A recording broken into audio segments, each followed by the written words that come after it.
Welcome back to the Banganator podcast, brought to you by your host, Esley Banga, Season 3, Episode 20. And I got a college softball player with me, Marcell Hernandez. Marcell, how you doing? I'm good. Good. Obviously we had met at Texas Live, and then you spitting all these facts, like, oh, I play softball. I'm like, man, that's what's up. Right. Because it's not every day that I run into a softball girl, Mhm. So like I had told you, I love watching softball. My Yeah. Texas Longhorns Right. softball just won the Mhm. national championship. Okay. So yeah, I love softball. But yeah, glad you're here today, and glad we could chop it up and make this happen. Thank you for inviting me. Of course. Just a few icebreaker questions. Um, what are your hobbies outside of playing softball? Ooh. Well, I've mostly always been in the gym to prepare for softball. So it's kind of hard not to do anything revolving softball. So if I'm not playing or training for softball, I'm definitely in the gym. But I also like drawing, so I guess that's one hobby. Oh, that's what's up. Yeah. What you like to draw? Really anything. Like anything I see, I just want to copy and All draw. right. That's pretty cool. I mean, I asked that because I actually draw too. Yeah. I don't have any time anymore to draw, Yeah. but that's Mhm. badass. And so you brought up being in the gym. Mhm. Like, yeah, I be seeing you getting to be in the gym. So that's Yeah. I see you getting your body right, Right. looking good. Mhm. And then obviously you got to be prepared for the season. So Yeah. what are your favorite and least favorite workouts whenever you in the gym? Ooh.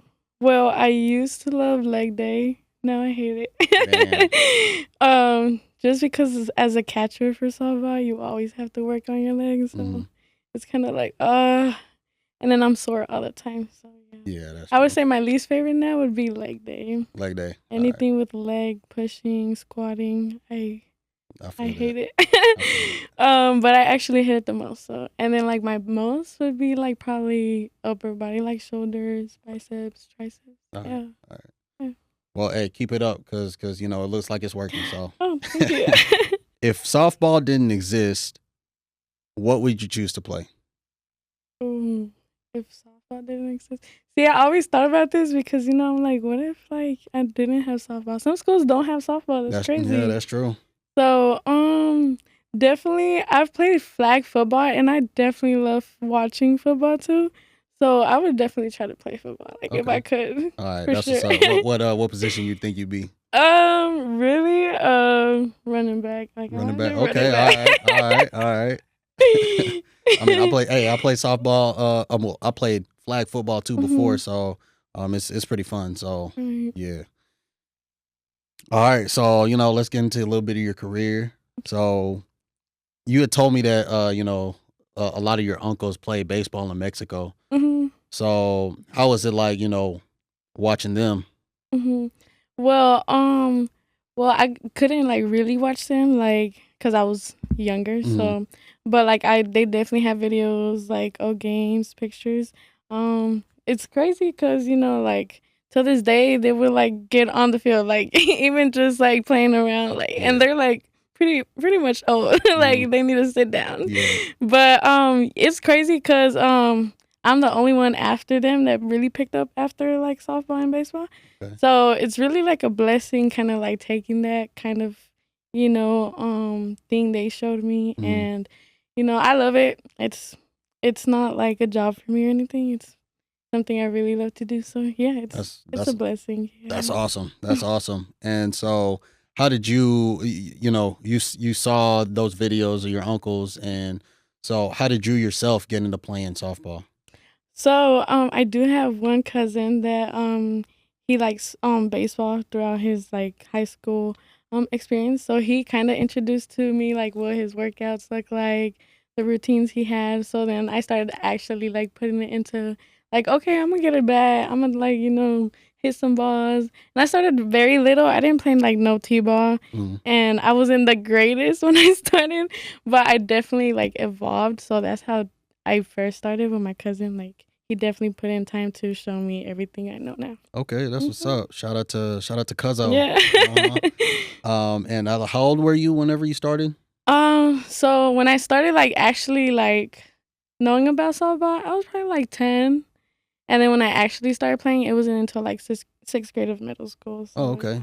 And like, was it like whenever you were playing in sixth grade, was it like an outside club soccer? No, it was club for the, softball. you know, Or for the like it school? was for the school. Yeah. Oh, okay, all right, that's cool. Cause not a lot of middle Middle schools, schools have yeah. softball. Yeah, yeah. So yeah, you were really blessed right Oh, there. yeah. Lucky enough to, yeah. What gravitated you towards the catcher position? Oh, so see, I started as a shortstop, and I love Okay. shortstop because you get a lot of action, and you have to be cold. Like if you miss the ball, you're done, Yeah. right? But then I realized like how really badass catcher look. Like they have a whole equipment. Like they really gotta pay attention to everything, and they play a big role. And I guess like just the responsibility of it, because at first I didn't want to do it, I had to do it. So like I started off as being like the only catcher. Like there was no choice. I had to do it. Then I fell in love with like the technique, like a big role. Like you have to be a leader. Everybody kind of like listens to you the most on the field. Like you have to know where everything's at. So where to go, where the ball is gonna be thrown, where you have to be every play. Like you like a lot of people don't realize it, but being a catcher is really hard. Like very hard. So like I like a challenge, so I accepted it and I fell in love with it. Oh, that's awesome. That's awesome. Well, I mean, let me just tell you, I respect you for real. Because first of all, to be a shortstop, whenever you started playing, did you choose to play shortstop? Yeah, that was my first choice. Oh, okay. Like that was the only thing. Like I was like, oh, I want to do shortstop. I want to do shortstop. That's badass. Like, and the fact that you excelled at that too, because I'm gonna just go straight to baseball. Everybody knows how important the shortstop position is. You go to Derek Jeter, you go to people like Corey Seager. Yeah. Like it's such an important position, like you said. And then playing catcher, even though it wasn't your first choice, but like you said, it's a lot of responsibility. Yeah. Shoot, you're the one telling the pitcher what to pitch. Yeah. Obviously, it depends on your pitcher's strength, but what's your favorite? I guess 2 favorite pitches to call out. Oh, I definitely only because these were challenges to me to catch at first. I definitely love me a good drop ball. Okay. And the curveball. Those are my 2 favorite. Especially like if the pitcher actually controls her motion and it does what it's supposed to, it just looks so clean, Yeah. How did you get noticed to go to the next level coming out of high school? So, going into high school, it was like a little tough just because, COVID hit around my 10th, 11th grade. So I was eager to go back into softball. When I did get back, I was mentioned and like top catcher of the year. Wow. So then like that kind of motivated me. But the only thing was the year prior to that, I was like the second best catcher, basically you can say. And my coach was not happy with that because he knew my ability to play.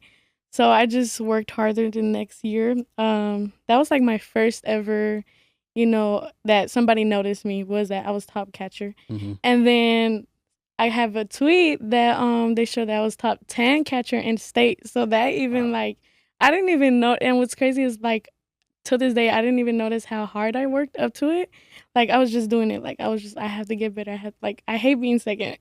So then, yeah. And then after that, offers came in. And I was gladly able to be in an interview with the Spanish, the Spanish channel, because me and my pitcher were like the first ones to get an offer.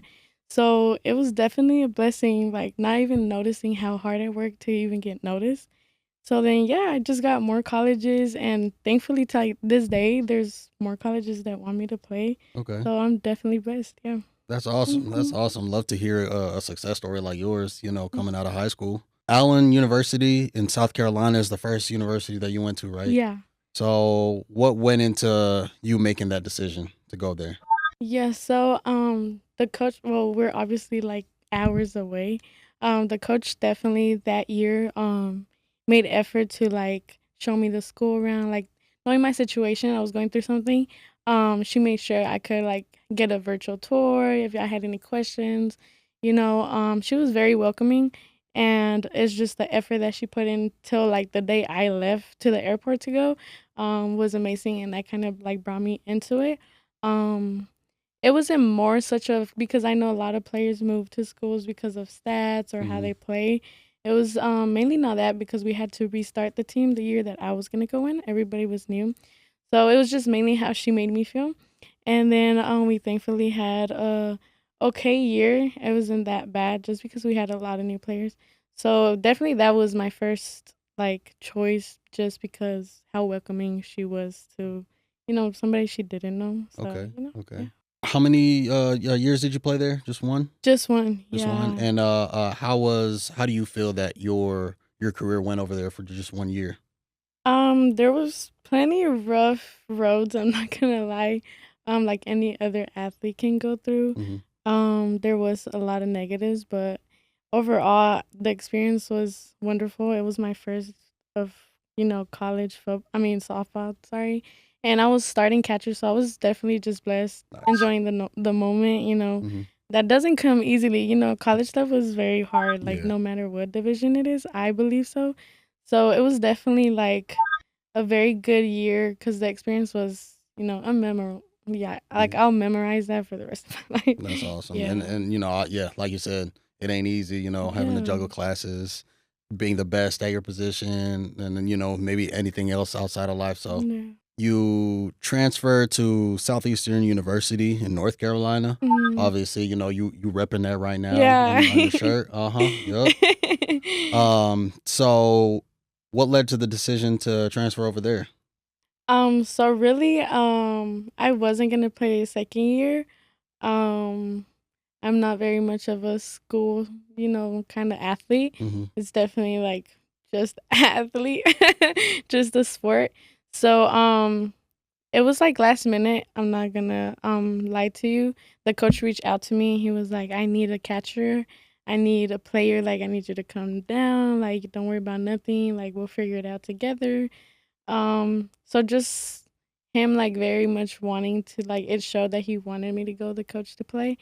I ended up not paying nothing like at all for my school year there. So it was a blessing as well, like just how welcoming they are. I guess that's my decisions for all these schools that I've gone to. It's just how reassuring they are to me. And then I go and it's of course what like they talked about. So it's very like reassuring thing for me. That's good. Yeah. That's good. And how do you feel your time went there? Definitely a ball. I was able to make, what they say, history. Like in everywhere I go, I try to do that. Mm-hmm. So it was definitely fun. The girls were amazing. I miss them all. All my friends are far from me. They're all softball girls. So yeah, definitely a blast. I went in there, showed out, and there was some rough paths, of course. But overall, I would definitely do my second year of college ball again. Like I would redo it. Yeah. All right. Whenever we had met, you had told me that you're going to Kansas Christian College Yeah. for the 2026 softball season. Mhm. So what leads you to go there for this upcoming season? Well, I was already offered to go play here Mm-hmm. um last fall, but I just had issues as well. So I took a year off. Um and there's some difficulties, but I had already made my decision to go to this school. So when they reached out to me again, and they were still interested, I was like, okay, like this is a sign from God, like I didn't know what to do. Like I was like, should I go back to school? Should I find another thing to do? So just definitely the coach reaching out to me and like till this day, like as soon as I told her yeah, she added me to the group chat, like introduced me, made an announcement. So I was already like this was my school to go to. Okay. And yeah, and that was pretty much it. Hey, I'm gonna be supporting you. Like if any of your games are ever televised, I'm gonna try to record it and watch it. Yeah. Other than that, like I wish you the best of luck Yeah, for your thank you. upcoming softball season. Thank y'all for watching this episode of the Banganator podcast. I hope y'all enjoyed my guest. Please subscribe on the Banganator podcast on YouTube. Follow me on the Banganator podcast on Instagram and Banganator pod _4 on the Twitter X. again, Marcell, thank you for coming on to my podcast. It was a pleasure. Thank you for having me, and I hope to come back to tell you about my 2026 experience. Oh, for sure. You're invited anytime. Thank you. Go softball. Welcome to the Banganator podcast, brought to you by Esli Banga, diehard fan of the Dallas Cowboys since 1997. How about them Cowboys?